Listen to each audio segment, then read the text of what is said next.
रूस पर यूक्रेन के हमलों के बाद अब पुतिन की सेना बड़ा पलटवार करेगी। इस जंग के और ज्यादा गंभीर होने का खतरा अब और बढ़ गया है।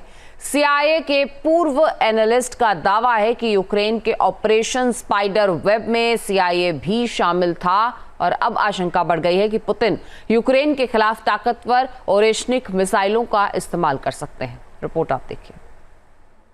Внимание! Выстрел!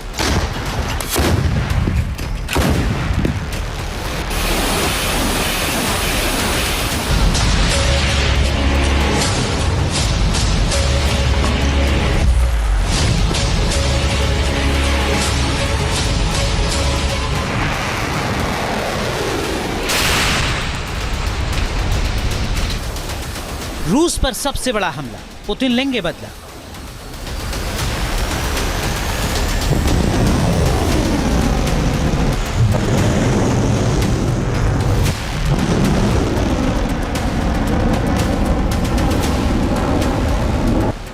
यूक्रेनी ड्रोन्स ने तबाही मचाई, क्या मिसाइलों से जवाब देंगे पुतिन?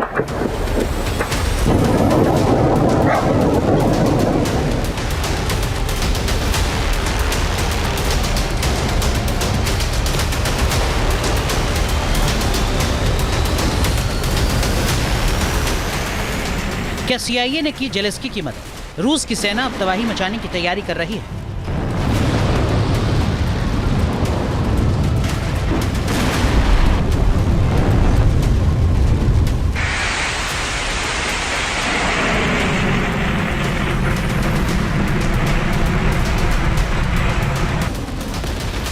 यूक्रेन ने रूस पर ड्रोन से सबसे बड़ा हमला किया।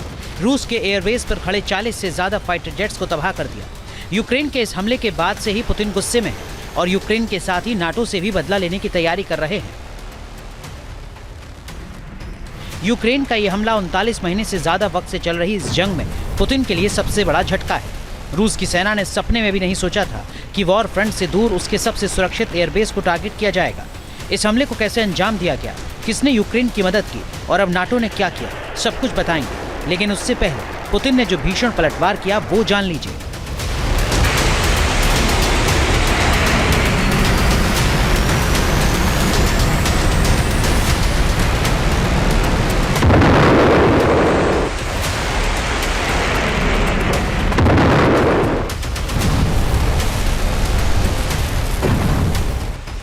रूस के अंदर हमला होने से पुतिन की सेना दुश्मनों पर टूट पड़ी। रूस के हमले से पूरा यूक्रेन दहल रहा है।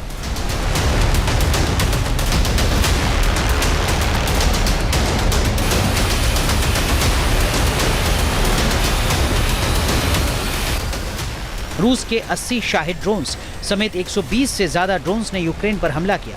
3 इंच दर KN-23 बैलिस्टिक मिसाइलों से हमला किया। 1 इंच दर K मिसाइल से भी हमला किया गया। रूस की सेना ने खार्किव, चर्निहिव और डोनेट्स्क में हमले किए। जो 4300 किलोमीटर अंदर रशिया के अंदर उन्होंने हमला किया, एक 2000 किलोमीटर, एक 820 किलोमीटर, रशिया को अंदाज़ा ही नहीं था कि इस माफी की कार्रवाई हो सकती है।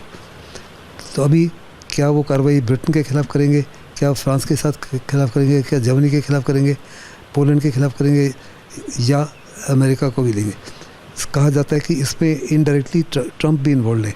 एक तरफ तो प्रेसिडेंट ट्रंप जो है दोस्ताना रिश्ते बढ़ाने की कोशिश कर रहे थे, लेकिन साथ में 1 महीना पहले जब यूक्रेन के रेल की एग्रीमेंट हुई, उस समय 1 महीना पहले जेलेंस्की ने वाइट हाउस में उनको इसका जिक्र किया और कहा जा रहा है कि ट्रंप ने इसकी क्लियरेंस दी।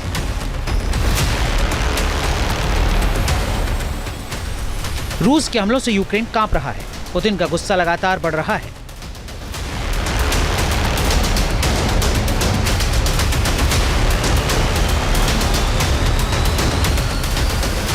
हमले विकराल हो रहे हैं। पुतिन हर उस शख्स को सजा देने के मूड में है जो यूक्रेन के ऑपरेशन स्पाइडर वेब में शामिल था।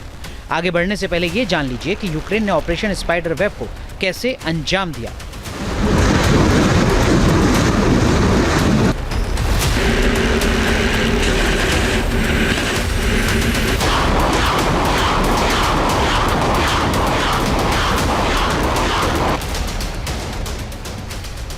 यूक्रेन ने कार्गो ट्रक में रखकर ड्रोन्स को रूस के अंदर भेजा। रूस में 4000 किलोमीटर अंदर जाकर ड्रोन लदे ट्रक को खड़ा कर दिया गया। फिर एक एक करके 117 ड्रोन्स कंटेनर ट्रक से बाहर निकले और रूस के एयरबेस पर खड़े फाइटर जेट्स को पिन पॉइंट हमले किए गए। इन हमलों में रूस के Tu-94 और Tu-22M3 बॉम्बर जेट तबाह हुए। 40 से ज्यादा फाइटर प्लेन बर्बाद हो गए, जिनमें A-50 रडार प्लेन भी शामिल था।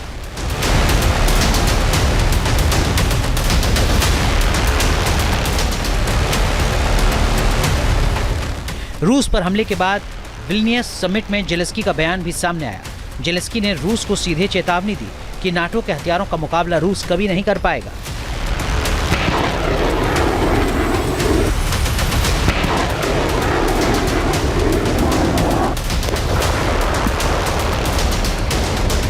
देखो, रशिया जो है जवाबी कार्रवाई तो ज़बरदस्त करेगा। ये जवाबी कार्रवाई केवल यूक्रेन के खिलाफ करता है या किसी और देशों के खिलाफ भी कर सकता है। न्यूक्लियर हथियार इस्तेमाल करना है या क्या नेटो के कुछ देशों के खिलाफ कार्रवाई करनी। दूसरे विश्व युद्ध के बाद पहली बार किसी दुश्मन देश ने रूस के अंदर इतने बड़े हमले को अंजाम दिया है। 7 दशकों में पहली बार रूस को एक दिन में इतने फाइटर प्लेन गंवाने पड़े हैं। बताया जाता है कि यूक्रेन के हमले में CIA और एलन मस्क की स्टारलिंक ने मदद की थी। पूर्व CIA एनालिस्ट लैरी जॉनसन ने दावा किया कि इस ऑपरेशन को स्टारलिंक की मदद से अंजाम दिया गया।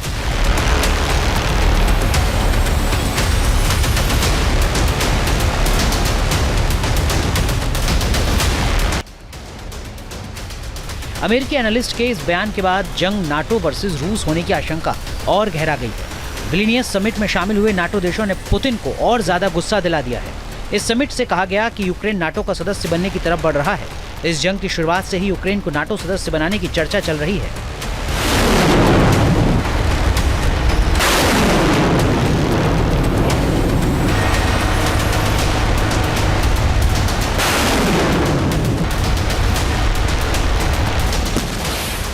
अब आशंका बढ़ गई है कि पुतिन की सेना इस युद्ध में ऑर्शेनिक हाइपरसोनिक मिसाइलों का इस्तेमाल कर सकती है। पुतिन के एक पुराने बयान की भी खूब चर्चा हो रही है। इस बयान में पुतिन ने कहा था कि वे यूक्रेन को सूरज के ताप वाले हथियारों से भस्म कर देंगे।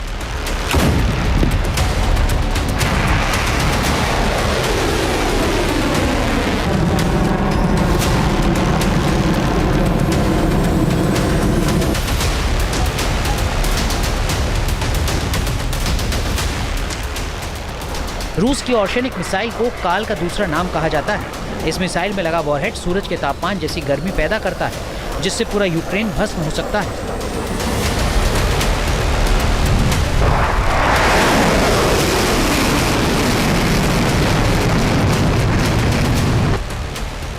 यूक्रेन की ऑर्शेनिक मिसाइल 5,500 किलोमीटर तक हमला करने में सक्षम है। ये मिसाइल मैक 10 गति से चलती है और इसकी गति 12,300 किलोमीटर प्रति घंटा है। ऑर्शेनिक मिसाइल परमाणु हमला करने में सक्षम है। ऑर्शेनिक वॉरहेड्स टारगेट पर गिरते वक्त 4000 डिग्री सेल्सियस की ऊर्जा पैदा करते हैं। इतनी भीषण ऊर्जा से सब कुछ राख के ढेर में तब्दील हो जाता है।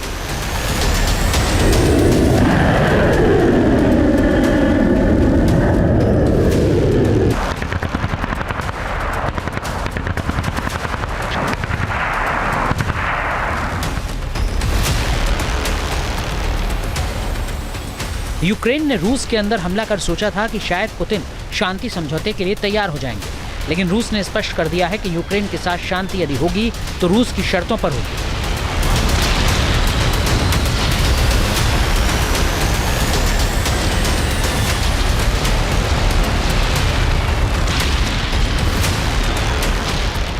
इस्तांबुल में शांति वार्ता बेनतीजा रही है और अब इस बात की आशंका बढ़ गई है कि रूस जल्द बदला लेगा।